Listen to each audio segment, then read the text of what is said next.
Hey guys, it's Kaz the Diesel Doctor here. We've got a pretty bad case of disappointment from Ford Motor Company today. Let me give you a little history on the truck. This truck here is actually an 04.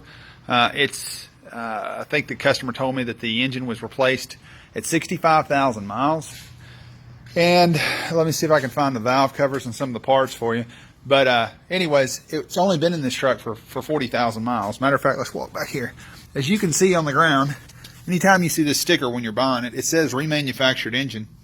And anyways, Ford puts their oil capacity on the 6.9, the 7.3, and it checks, you know, these stickers are only put on reman engines. But anyways, the customer came in, he was driving down the road. There's no performance tuners, there's nothing on this truck. It's bone stock. It's not, obviously, it's not something that we see a lot of. If it were, we wouldn't be making a video about it. But the customer was driving along at 70 miles an hour, and he heard a knocking noise, immediately pulled over. The truck was brought in, and he said, start it up, it's making a bad noise. At idle, the truck wasn't making any noise. When we accelerated it to maybe 1,500 RPMs, now it was shaking horribly. It was showing an injector 3 fault. So we knew something was going on with the contribution fault of the number 3 cylinder. So anyways, he said, go ahead and accelerate it and you'll hear that noise. Well, as soon as we touched the pedal on the thing, the motor turned loose and locked up.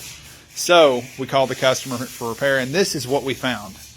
This is part of the piston that came out of the engine. As you can tell, the valves came in contact with the head only after the rod failed.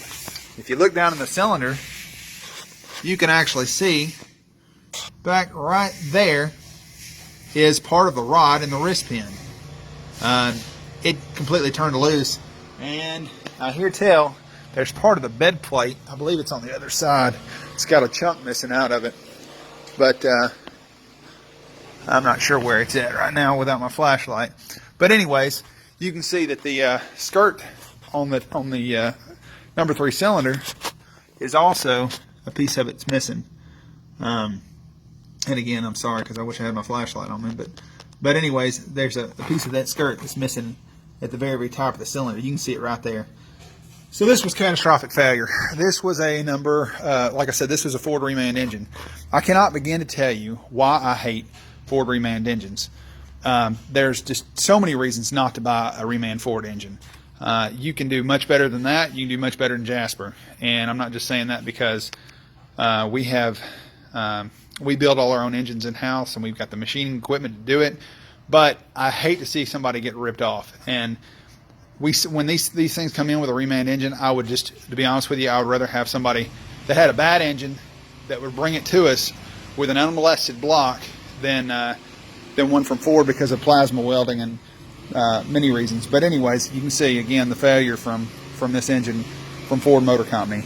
So just some things to think about, and I sure hate it for this guy, but we're going to be looking at completely rebuilding this engine, and if he wants it fixed, and the block is of no good anymore, it's completely gone. It's catastrophic failure. Thanks for watching.